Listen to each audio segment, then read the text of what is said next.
For anyone who's been in sales, this might ring true for you. If I didn't laugh, I'd cry. Sales is hard, and at least for me, I find the best way to get through the pain is to laugh. And my guest today, satirical comedian behind the series Corporate Bros, would probably agree. Stay tuned to listen to our conversation.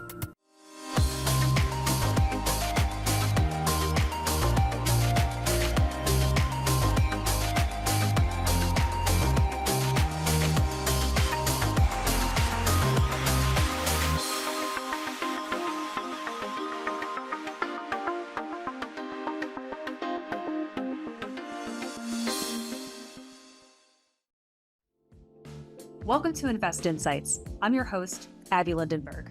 Today I'm joined by Ross Pomerantz.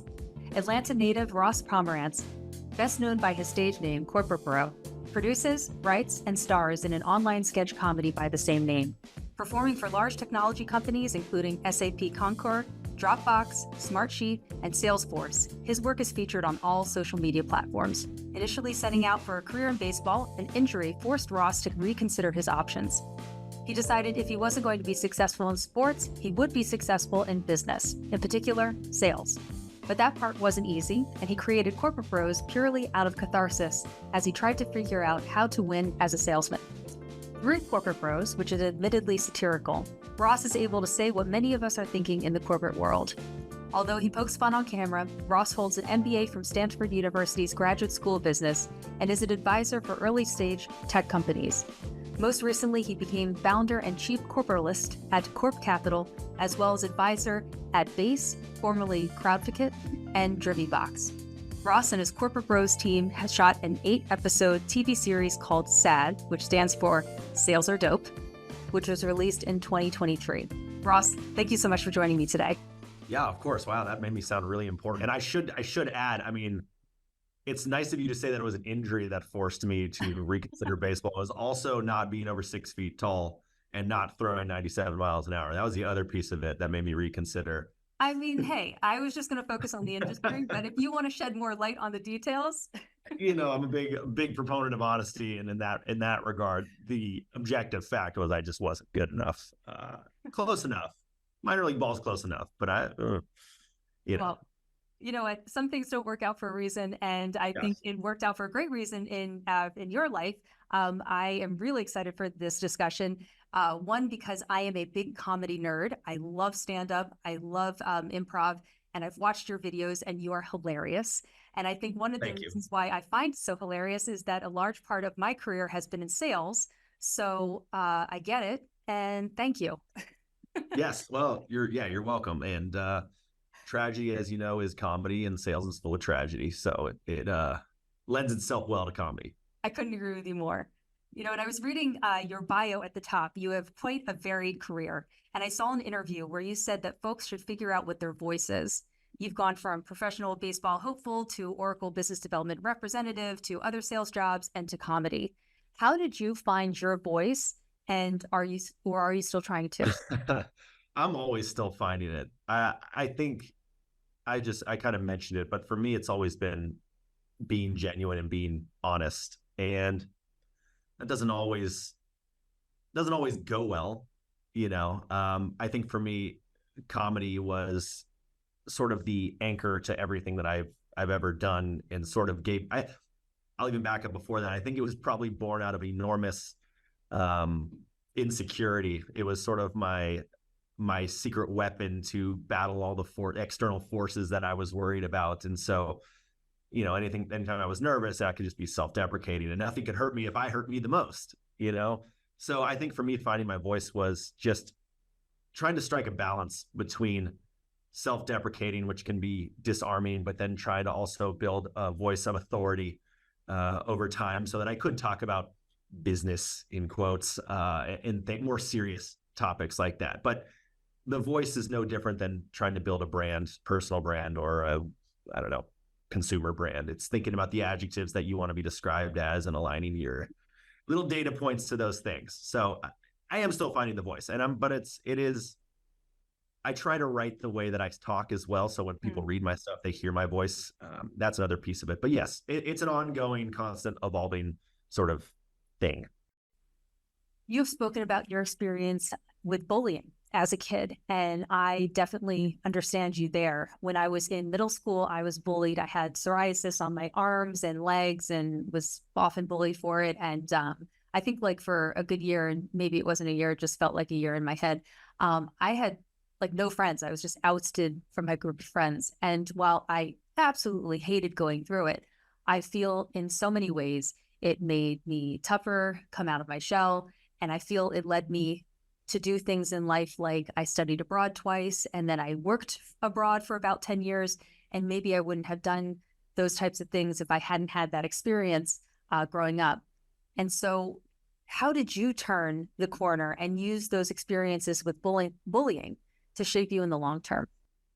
Yeah, I just got cooler than all of them, so then I could bully them. That was the first thing I did. No, I don't know. I think bullying, for me, a big part of it was that I moved from Atlanta, Georgia to California. I had a bit of a Southern accent. I used Southern slang.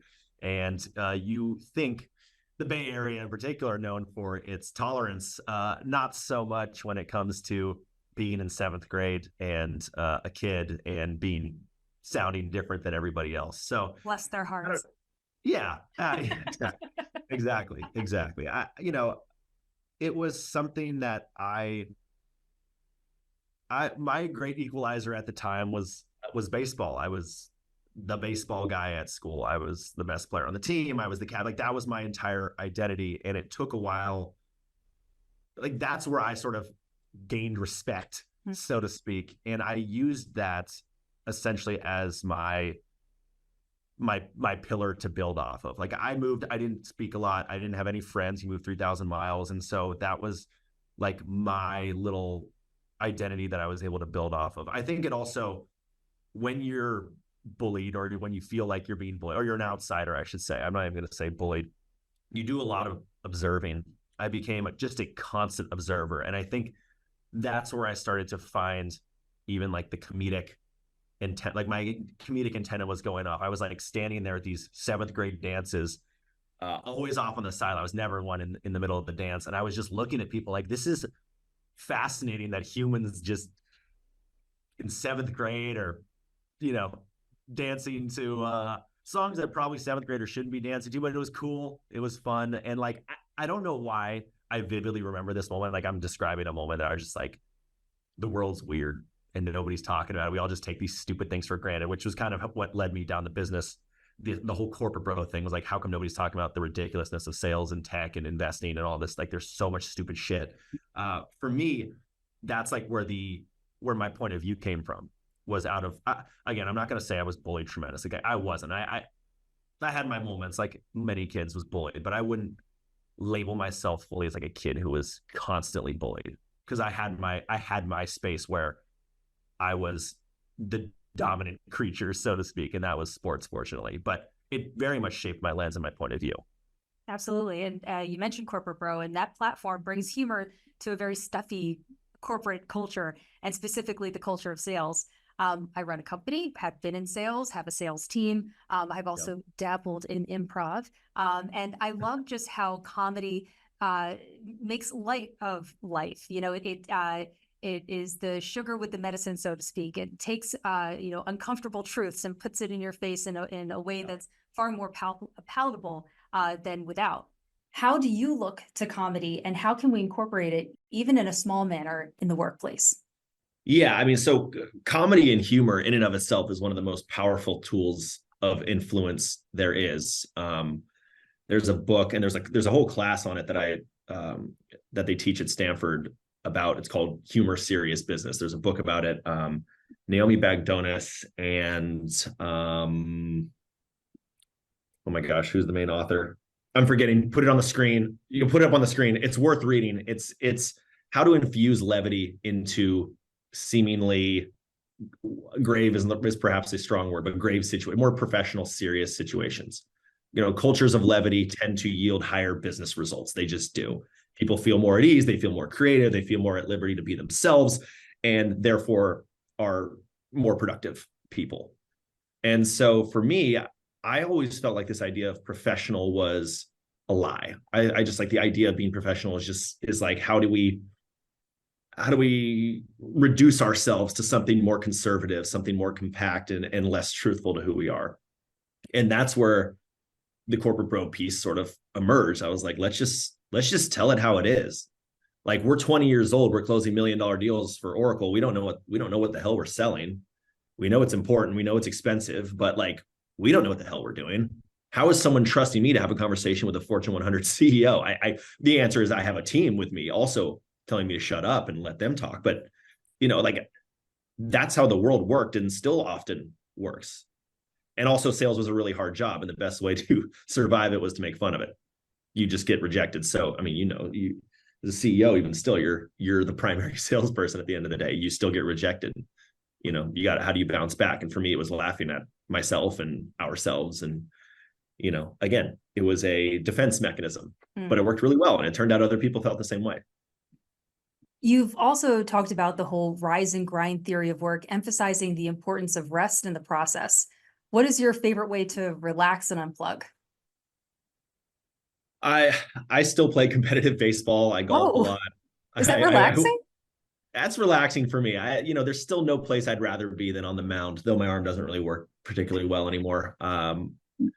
It's building for me. It was kind of building an identity outside of my work. I just think people are three-dimensional. And so the rise and grind culture is making your entire personality your work, which can be a thing.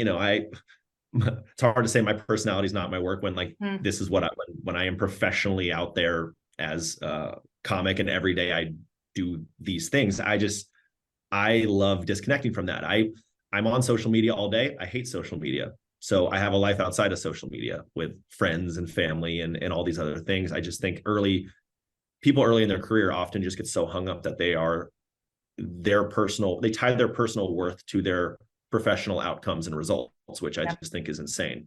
And it's hard to not do in sales. If you're not at quota, you got to go home and you got to work. You got to find new prospects. You got to go send more emails. You got to call more people. And it will eat at you, and your shelf life will be reduced significantly. And so it is finding a way to build other adjectives, other purpose around yourself that isn't simply your work.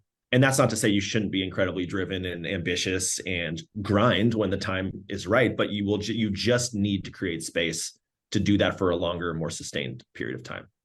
Absolutely. And I think that is true for salespeople and CEOs, managers. What does a healthy work-life balance what should that look like for a CEO? Yeah, I mean, the answer is it's going to be different for everyone. It's trying to find a space where you aren't dreading every day. That's the truth. You're going to have, in a leadership position, you have a lot of hard decisions to make, and I don't think, at least I like to believe, people are fundamentally good, though recently I've been waning in that idea, but I would say it should look like what you need it to look like in order to perform your best, and know that you aren't always going to be at your best, and that's okay. I can't give you a breakdown. You got the people who wake up at 4 a.m. and do the cold plunge, and then they go for a run for 7 miles, and then they write poetry for 30 minutes, and then they jump online and give commands. It's finding a way to make your life just more three-dimensional. You've mentioned baseball a number of times thus far, and you played baseball in the North American League for 2 years out of college. What life lessons did that teach you that you've incorporated both into your work in sales as well as in comedy? Yeah, I mean, life is a process. Baseball is entirely a process. There's a lot of little minutia in baseball. I mean, you could think about it as a pitcher. So every single pitch was its own event, and you could get hung up on the previous pitch. You could worry about, the batter coming up 2 batters from now is really good, or you could focus on this pitch. And the phrase is, the most important pitch is this pitch right now, this pitch. And then the next most important pitch is this pitch. And then the next most important pitch is this pitch. And so in life, you probably do more losing than winning, just generally speaking in life. And that may sound extreme. Losing may be an extreme word, but baseball prepares you, at least it prepared me, to look at life over the course of, if I do the small things as well as I can each time, I can look back over the course of a month, a season, multiple seasons, and say, and see those results kind of as a whole, versus getting caught up on a single thing, or like worrying about an individual thing. Yes, you should focus on all the right things. If you do the right thing on every pitch, you can look back over a long horizon and be like, I did well. You'll do better than if you got hung up or you're worried about the previous pitch or you're worried about something in the future. Like, it's focus, it's process. And I think it prepares you for adversity that you're going to face in your life, because you are going to lose and you're going to fail. And the best hitters in baseball, they win 30% of the time. They hit 300. So I don't know. I just think baseball truly is a great metaphor for life and process and just outlook and how you kind of keep perspective on things. All right, now I'd like to ask you some questions in a little bit of a lightning round. First, describe yourself in one word. Oof. One word? Only one. Or maybe a hyphenated word? I'll give you that. No, I'll just go with one word. God, how do I not sound like a dick? Authentic. Why? Because I'm going to do me. I'm always going to just do me. And you're either going to like it or you're going to not. I don't mean that like, I'm going to be all up in your face sort of thing. Like, I'm kind of a weird dude, and I have weird quirks, and I say things in a kind of weird way. And I'm not going to not do that. I'm just going to be honest with you. And I don't know. I don't sugarcoat. I don't hide. I just kind of exist. I just kind of am. And it's worked so well. It's worked well so far. So you're just going to get me. How would you define comedy? Comedy is truth. It's truth with a little embellishment. It's finding the absurdity in the minutia. It's I don't know. It's taking a unique perspective on the mundane. Oftentimes, that's what I would say. I mean, it's tragedy. It's tragedy reframed as well. I like that. Tragedy reframed. What's the best advice you've ever received? The best advice I've ever received. This is going to be counter to what I said a minute ago, but there's be yourself, but then there's also just like be what you need to be. And different situations call for you to be something different. And that can still all be under the umbrella of yourself, but you need to be able to adapt. You need to be able to evolve, and you need to be able to do the things. You need to be resourceful, right? In any given situation, in business and life and whatever. And so I would say the best advice is be what you need to be. What has been one of the most impactful books that you've read? Most impactful books that I've read. I'm trying to think of something that isn't just like sci-fi or fantasy, because that's like what I read the majority of. It's the most impactful book I've read. A book called Acting with Power, also written by, I'm just sitting out here shilling Stanford professor books. Acting with Power by Deborah Grunfeld. It's like, how do you exist in space? It's how do you act with power? Literally, that's like, it's good for anybody in business, good for anybody in life. It's how do you exist in time and space? How do you give others power to make yourself also be powerful in those moments? It's kind of this distribution, give and take of power dynamics, and I think it's incredibly interesting. What makes you happy? Laughing makes me happy. Definitely. Cures everything. You forget about everything else in life when you laugh.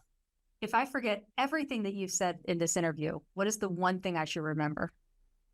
One thing you should remember, I don't know. I think maybe it's just still be what you need to be. It's find a way. It's what coaches always say, find a way. I would still say be what you need to be. That's a cop-out answer, but I'll stick with it.